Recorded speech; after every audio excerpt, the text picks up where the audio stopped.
तो कहानी की शुरुआत रे ब्रेडस्टोन नाम के एक कैदी को दिखाते हुए होती है, जो फोन पर किसी औरत से बात कर रहा था।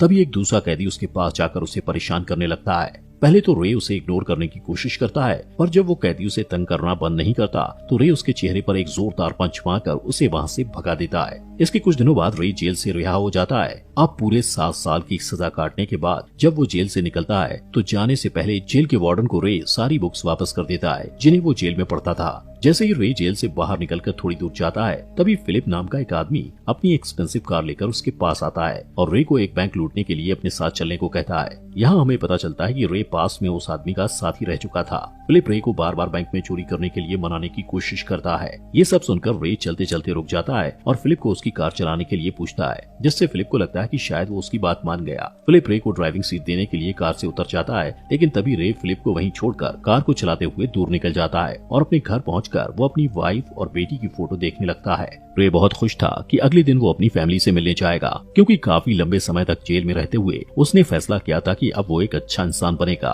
और अपनी सारी बुरी आदतों को छोड़ देगा। अगले दिन रे अपनी वाइफ लिन और बेटी सैली से मिलने के लिए उनके घर जाता है। काफी सालों बाद रे को देखकर उसकी वाइफ खुश नहीं थी। उल्टा वो रे को कहती है कि अब वो उसके साथ नहीं रहना चाहती, क्योंकि लिन को लगता है कि रे एक बहुत ही गैर जिम्मेदार और भरोसे के लायक इंसान नहीं है, क्योंकि उसने अब तक एक पति और बाप होने की जिम्मेदारी को सही से नहीं निभाया था।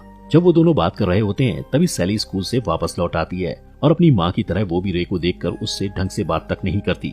इसके बाद लिन और सैली घर के अंदर जाते हुए रे के मुंह पर ही दरवाजा बंद कर देते हैं। नेक्स्ट डे रे सैली के स्कूल जाकर उससे माफी मांगता है कि अब मैं पहले जैसा बुरा इंसान नहीं रहा, मैं अब अच्छा इंसान बनकर दिखाऊंगा। पर सैली अब भी उससे नाराज थी। तभी सैली चुपचाप वहाँ से चली जाती है, लेकिन अचानक रे को वहाँ पर कुछ पटाखे फूटने की आवाज सुनाई पड़ती है और जब वो उस आवाज की तरफ जाता है तो देखता है कि कुछ लड़के आपस में लड़ रहे थे। वो उन लड़कों को लड़ने से रोक देता है और उन्हें प्रिंसिपल के पास भेज देता है। वहाँ रे की मुलाकात सैली की क्लास टीचर मिस मिलर से होती है और वो दोनों एक दूसरे को अपना इंट्रोडक्शन देते हैं। रे के सच्चे बर्ताव और बात करने के तरीके से इम्प्रेस होकर मिस मिलर अगले हफ्ते होने वाले म्यूजियम टूर के लिए रे को बच्चों की सुरक्षा के लिए उनके साथ चलने के लिए कहती है, जिसके लिए रे तुरंत मान जाता है, क्योंकि उसे लगता है कि सैली के साथ दोस्ती करने का ये अच्छा मौका है।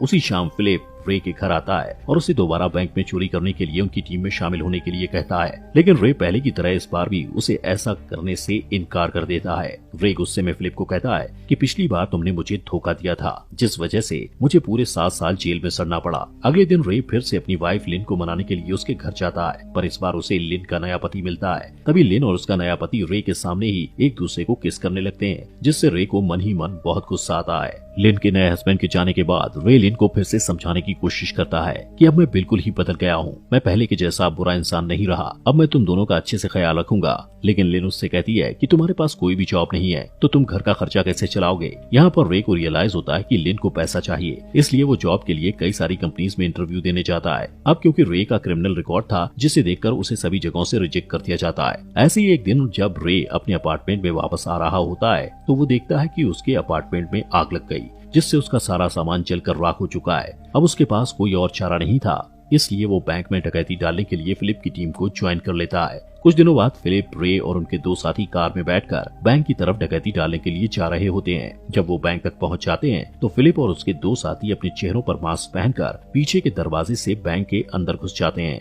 वहीं रे को कार में बैठे रहने को कहा गया था, इसलिए वो वहीं बैठकर उनके लौटने का इंतजार करता है। तभी अचानक उसकी नजर उसकी बेटी सैली और उसकी क्लास के दूसरे बच्चों पर पड़ती है, जो म्यूजियम टूर के लिए एक बस में चढ़ रहे थे। उसी टाइम रे अपनी बेटी सैली की तरफ देखता हुआ पास में सैली के साथ बिताए हुए खूबसूरत पलों को याद करता है, जिससे उसे एहसास होता है कि अब जो वो करने जा रहा है वो बहुत ही गलत काम है और उसे ये नहीं करना चाहिए। इसलिए वो कार से बाहर निकलकर कार की चाबी को झाड़ियों में फेंक देता है और स्टूडेंट्स की बस में सवार होकर मिस मिलर को कहता है कि मैं बच्चों की सेफ्टी करने के लिए तैयार हूँ। वहीं सैली अपने डैड रे को देखकर बहुत गुस्सा होती है और उससे बस से उतर जाने के लिए कहती है, लेकिन रे को लगता है कि अगर वो वहाँ से चला गया तो अपनी बेटी को हमेशा के लिए खो देगा, इसलिए वो सैली की बात को इग्नोर करके वहीं बैठा रहता है। दूसरी तरफ फिलिप और उसके साथी बैंक लूटकर वापस कार में आते हैं तो देखते हैं कि रे वहाँ नहीं है और कार की चाबी भी गायब है। अब पुलिस से पकड़े जाने के डर से वो लोग वहाँ से भागने लगते हैं, जिनमें से डेल नाम का एक चोर भागते हुए एक बस से टकरा जाता है और उसका पैसों से भरा हुआ बैग नीचे गिर जाता है। तभी वो पकड़े जाने के डर से उस बैग को वहीं छोड़कर भागने लगता है, लेकिन कुछ पुलिस वाले उसे पकड़कर अपने साथ ले जाते हैं। इसी दौरान फिलिप अपने दूसरे साथी गोल्डी के साथ एक कार चुराकर वहाँ से भाग रहे होते हैं कि तभी उनकी नजर रे पर पड़ती है, जो स्कूल बस में बैठा हुआ था। अब उसके धोखा देने की वजह से वो लोग बहुत गुस्से में थे और उस बस का पीछा करने लगते हैं। पर एक्सीडेंटली उनकी टक्कर एक ट्रक से हो जाती है, जिससे स्कूल बस वहाँ से आगे निकल जाती है। लेकिन फिलिप ने बस पर लिखा हुआ उस स्कूल का नाम पढ़ लिया था, जिससे फिलिप किसी तरह उस स्कूल में फोन करके ये पता लगा लेता है कि उनके स्कूल की बस आखिर जा किधर रही है। वहीं डेल को जब होश आता है तो वो खुद को एक हॉस्पिटल में पाता है। तभी वहाँ 2 पुलिस वाले आते हैं जो उससे बैंक डकैती के बारे में पूछताछ करते हैं। डेल से पूरी जानकारी लेने के बाद पुलिस वालों को पता चलता है कि पैसों का बैग एक स्कूल बस में है, जो कि उनके चोरी करते टाइम वहीं बैंक के पास ही कहीं खड़ी थी। वहीं दूसरी तरफ रे सभी स्टूडेंट्स के साथ म्यूजियम में पहुंच जाता है, लेकिन वहां सभी स्टूडेंट्स को पता चलता है कि जो टूर गाइड उन्हें इस म्यूजियम को घुमाने वाला था वो बीमार होने के कारण नहीं आ सका। यहाँ रे नहीं चाहता था कि उसकी बेटी म्यूजियम में बोर हो, इसलिए वो खुद स्टूडेंट्स को वॉलंटियर और गाइड करने के लिए तैयार हो जाता है। क्योंकि उसने जेल में रहते हुए म्यूजियम और एनिमल्स के बारे में बहुत सारी बुक्स पढ़ी थी, इसलिए उसे इन चीजों की अच्छी खासी जानकारी थी। स्टूडेंट से बातें करते हुए अचानक उसे म्यूजियम में फिलिप और गोल्डी दिखाई देते हैं, जिससे वो सभी स्टूडेंट्स को वापस स्कूल बस में चले जाने को कहता है। इसके साथ ही रे फायर अलार्म भी एक्टिवेट कर देता है ताकि म्यूजियम में आए सभी विजिटर्स वहां से निकल जाएं। इसके बाद जब वहां कोई नहीं होता तब वो वॉशरूम में जाकर फिलिप और गोल्डी से फाइट करने लगता है और उन्हें काफी मारता है। जब फिलिप उससे पूछता है कि तुमने हमारे साथ धोखा क्यों किया, तो उन्हें वो कहता है कि मैंने अपना इरादा बदल दिया था कि अब मैं कभी कोई गलत काम नहीं करूंगा। इसके बाद रे सभी स्टूडेंट्स को उनकी स्टडी टूर के लिए दूसरी लोकेशन पर लेकर जाता है, जहां सभी स्टूडेंट्स को बस से उतारने के बाद वो बस के ट्रंक को चेक करता है, जहां उसे रुपयों का बैग मिल जाता है। तो वो तुरंत फिलिप को फोन लगाता है ताकि वो उसे ये बैग लौटाकर मामले को वहीं खत्म कर दे। पर जैसे ही बैग फिलिप को देने के लिए सड़क के दूसरी तरफ बढ़ता है तो उसी समय वहाँ पुलिस आ जाती है, जिससे फिलिप और गोल्डी को वहाँ से तुरंत भागना पड़ता है। अब फिलिप और गोल्डी को लगता है कि रे ने पुलिस को उन्हें पकड़वाने के लिए ही फोन किया था, इसलिए वो दोनों एक मैक्सिकन माफिया गैंग से रे को पकड़ने के लिए उसकी हेल्प मांगने जाते हैं। वहीं रे बस से स्टूडेंट्स को लेकर एक होटल में चला जाता है। यहाँ पर उन्हें आज रात के लिए रुकना था। मिस मिलर सभी स्टूडेंट्स को अपने अपने रूम में जाने को कहती हैं। यहाँ पर रे उन पैसों के बैग को लेकर अपने रूम में जाता है और वहाँ से फिलिप को फोन लगाकर कहता है कि तुम लोग इस होटल में आकर अपना पैसा लेकर जा सकते हो और इस मामले को यहीं पर खत्म करो। लेकिन अब फिलिप को लगता है कि रे फिर से उन्हें डबल क्रॉस करेगा, इसलिए वो उसे किसी और सुरक्षित जगह पर पैसे लाकर देने को कहते हैं। रे अब फोन पर बात कर ही रहा था कि इतने में सैली वहाँ आ जाती है और अपने बुरे बर्ताव के लिए रे से माफी मांगती है। फिर दोनों बाप बेटी काफी दिनों के बाद अच्छे से मिलकर दिल की बातें करते हैं। कुछ देर बाद रे सैली को एक म्यूजिक स्टोर में लेकर जाता है और उसके बाद वो दोनों एक रेस्टोरेंट में बैठकर अपने सारे गिले शिकवे दूर कर लेते हैं। इसी दौरान होटल में कुछ डिटेक्टिव आते हैं और मिस मिलर से रे का पता पूछते हैं और उसे ये भी बताते हैं कि शहर में हाल ही में हुई बैंक डकैती में पुलिस को रे पर शक है कि उसका भी हाथ था इस चोरी में। ये सुनकर मिस मिलर काफी डर जाती हैं। उधर रे सैली के साथ वापस होटल की तरफ लौट रहा था। रे सैली से कहती है कि तुम्हें अपने दोस्तों के साथ ज्यादा समय बिताना चाहिए, खासकर जोश के साथ, क्योंकि वो तुम्हें पसंद करता है। सैली अपने पिता के साथ अच्छा समय बिताकर खुशी खुशी होटल पहुंचती है, लेकिन तभी उसकी नजर टीवी पर चल रहा एक न्यूज पर पड़ती है जिसमें रे को बैंक डकैती केस में इन्वॉल्व बताया जा रहा था। अब ये देखकर सैली का दिल टूट जाता है। उसे अपने डैड रे पर बहुत गुस्सा आ रहा था, जिससे वो तुरंत रे के पास जाकर कहती है कि मैंने आप पर एक बार फिर से ट्रस्ट करके बहुत बड़ी गलती की। रे अपनी बेटी को खोना नहीं चाहता था, इसलिए वो उसे सब कुछ सच सच बता देता है, जिससे सैली का गुस्सा थोड़ा सा शांत होता है। तभी रे नोटिस करता है कि डिटेक्टिव उसे इधर उधर तलाश रहे हैं, इसलिए वो सैली को कहता है कि तुम जल्दी से मेरे होटल रूम में जाओ और वो पैसों का बैग लाकर मुझे दो। अब जैसे ही सैली उसे वो बैग लाकर देती है तो रे उसे अपने दोस्तों के पास वापस होटल में जाने के लिए कहता है और खुद बैग लेकर फिलिप को लौटाने के लिए उसकी बताई हुई लोकेशन पर निकल पड़ता है।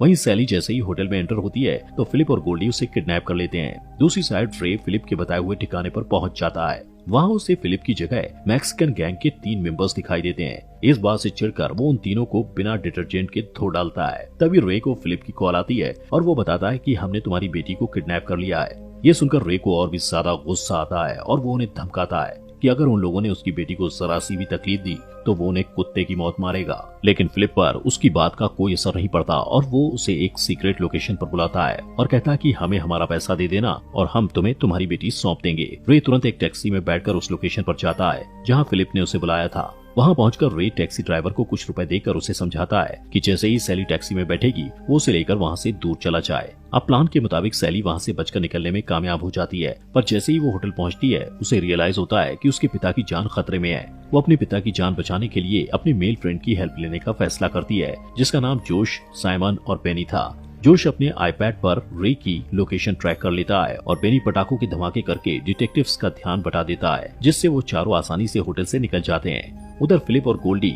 रे को चेयर से बांध देते हैं, क्योंकि रे ने उन्हें बैग में पैसों की जगह गुड़ियों से भरा बैग दिया था।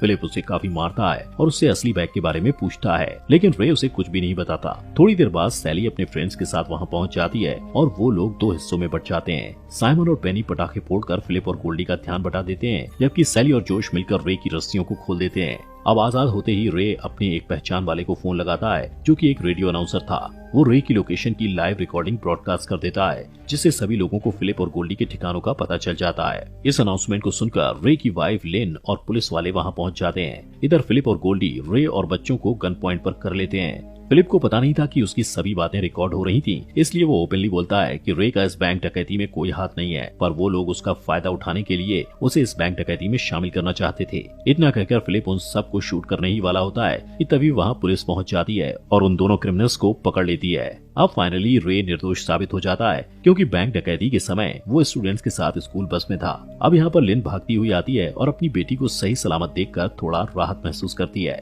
पर सभी बच्चों की जान खतरे में डालने के लिए रे को थप्पड़ मारती है, जिस पर रे कोई रिएक्शन नहीं देता। सिर्फ इतना कहता है कि अब मैं एक अच्छा इंसान बन गया हूँ। मूवी के लास्ट सीन में हम रे को रेडियो स्टेशन पर काम करते हुए देखते हैं, जहाँ उसे फिलिप की कॉल आती है, जो उससे जेल की लाइफ में एडजस्ट होने के लिए उसकी एडवाइस मांगता है। तो रे उसे सलाह देता हुआ कहता है कि जेल में तुम्हें शांति से रहने के लिए दूसरे कैदियों के साथ लड़ना पड़ेगा, हमेशा सच का साथ देना होगा और दीवार के सारे बैग टिका कर सोना होगा। और इसी के साथ ये मूवी यही खत्म हो जाती है।